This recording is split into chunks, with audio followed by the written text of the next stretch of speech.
Salut tout le monde, c'est Sky, bienvenue dans cette petite vidéo, ça fait très longtemps, enfin ça va faire un mois à peu près qu'on n'a pas fait ce style de vidéo aussi. Oui, c'est une vidéo anecdote, vous avez vu dans le titre, vous avez vu dans la miniature, même si la miniature n'est pas très expressive sur cette type de vidéo. Mais aujourd'hui, vidéo anecdote, spécial train, spécial SNCF, ouais, bah c'est parti pour la première anecdote, let's go.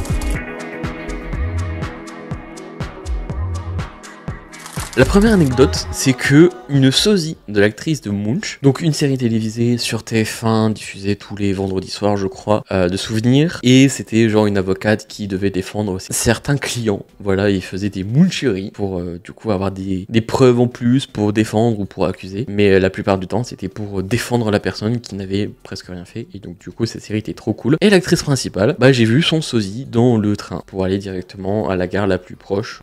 Donc voilà, c'est la première anecdote et elle était juste en face de moi. Voilà, tout ça.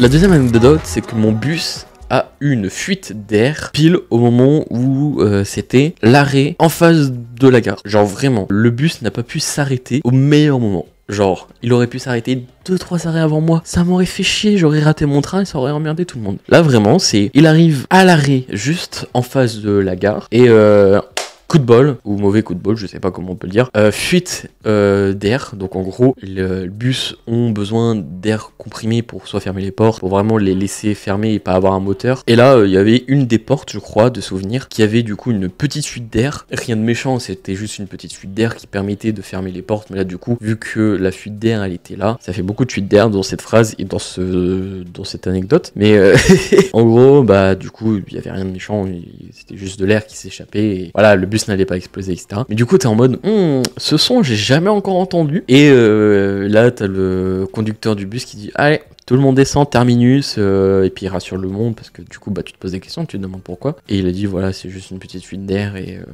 rien de méchant, tout s'est bien passé, personne n'a paniqué, heureusement, parce que, voilà, il y avait quand même beaucoup de personnes âgées, je veux dire, à ce moment-là, au moment où je prenais le bus, donc voilà, ça allait, et voilà. Tu essayes de te dire, bon, mais franchement, ouais, il a pas pu s'arrêter au meilleur moment, juste l'arrêt, avant que j'aille à la gare, et au moins là, j'ai pas pu rater mon train, voilà.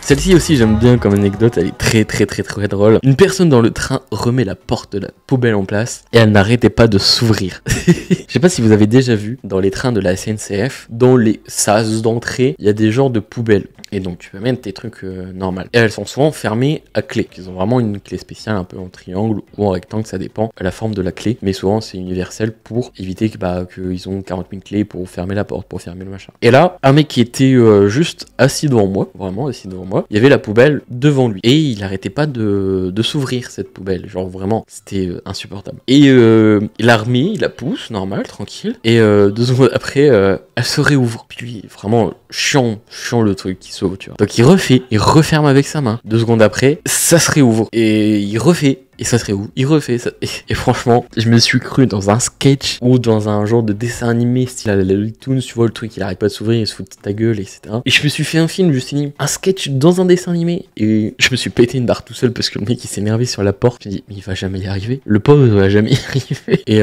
voilà. Je voulais vous le partager parce que c'était drôle. Alors j'ai pas filmé pour question de droit, etc. Mais c'était vraiment très drôle. Croyez-moi, c'était très drôle.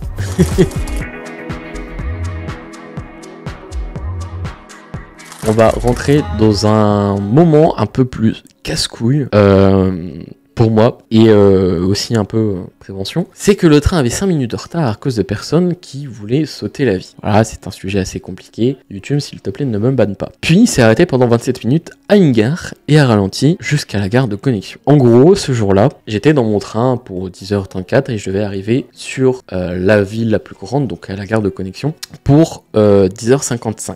Et au final, on nous annonce dans le train qu'il va avoir à peu près une 5 minutes de retard. Donc les 5 minutes passent, je me dis tranquille. C'est souvent arrivé que j'ai eu souvent des retards au niveau des trains parce que, voilà, soit à cause du mauvais temps, soit à cause du conducteur, ou soit parce que un train dans la gare de connexion qui n'était pas normalement sur la voie où j'aurais dû être, a eu un problème, ou directement en gare, il y a eu des problèmes. Donc voilà, c'est souvent arrivé qu'il y a eu des retards à cause de problèmes en gare de connexion ou sur directement les rails. Là où on nous annonce à l'opérateur vers l'heure. Le train, machin, nanana, direction bidule, aura quelques minutes de retard, car des personnes voulant sauter la vie nous bloquent le passage. Mais du coup, voilà, t'as 5 minutes de retard encore qui s'ajoutent. Là, à un moment donné, rebelote, remessage, le train, nanana, direction, nanana, a donné l'ordre à notre conducteur de partir, mais en étant tout doucement, et nous vous souhaitons un bon voyage. Bon, voilà, 10 minutes de retard, c'est pas un problème. J'arrive pour, allez, 11 heures, c'est pas un problème. Sachant qu'il n'y avait pas d'autres trucs après, il n'y avait pas de rendez-vous, etc. Et donc, du coup, on y va, on s'avance, tout doucement, on ralentit. À un moment donné, on s'arrête à une gare, et là, on attend à peu près pendant 30 minutes. Genre, réellement, on attend 30 minutes à cette gare, en attendant des informations, etc.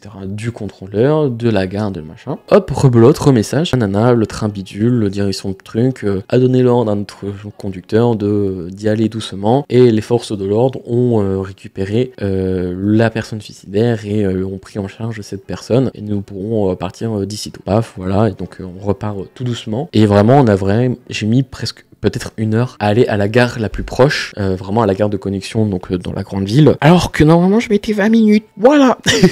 Je me plains pas parce que voilà, j'étais dans le train, j'avais pas de rendez-vous, etc. Mais il y en avait beaucoup dans ce train-là. Ils avaient des trains de connexion, et donc ce genre de retard est un petit peu embêtant, et ce que je peux comprendre, que les gens soient énervés. Mais les personnes qui veulent sauter la vie, soit ils ont des problèmes plus ancrés en eux, et donc du coup, soit avec l'alcool, soit avec le machin, ils veulent sauter la vie. Mais voilà, il faut pas, entre guillemets, râler sur ces personnes-là, parce que du jour au lendemain, ça peut être nous, ces personnes-là qui veulent sauter la vie. Et bien sûr, passer au-dessus d'un pont et aller sur les rails, tout le monde peut le faire, c'est à la portée de tout le monde. Donc voilà, faites vraiment attention à vous, ne tombez pas dans l'alcool, et si vous avez des problèmes, parlez-en. Voilà, il faut pas blâmer, en tant que nous, utilisateurs des trains, ceux qui veulent se mourir. Voilà, c'est un petit peu le message que j'ai envie de vous passer, et j'espère que ça arrêtera peut-être les gens qui râlent sur ce genre de personnes, alors qu'ils sont peut-être plus malheureux que nous qui allons au boulot de 8h à 18h et qui prenons le train. Voilà, petit moral.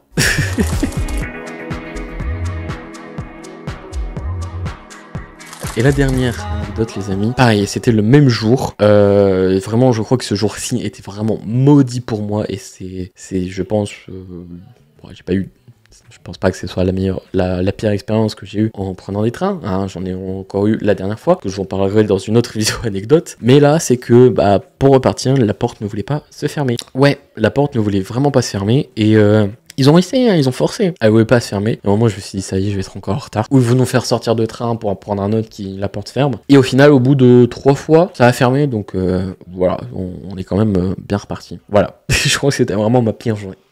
Voilà les amis, j'espère que vous avez kiffé cette petite vidéo anecdote spéciale SNCF. Si vous aussi vous avez eu des anecdotes concernant la SNCF, n'hésitez pas à mettre en commentaire directement et je vous livrerai. Et voilà.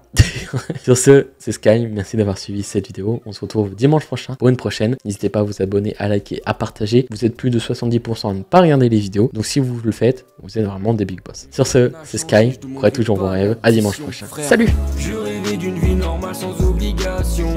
Malgré toutes ces épreuves, je suis resté passionné.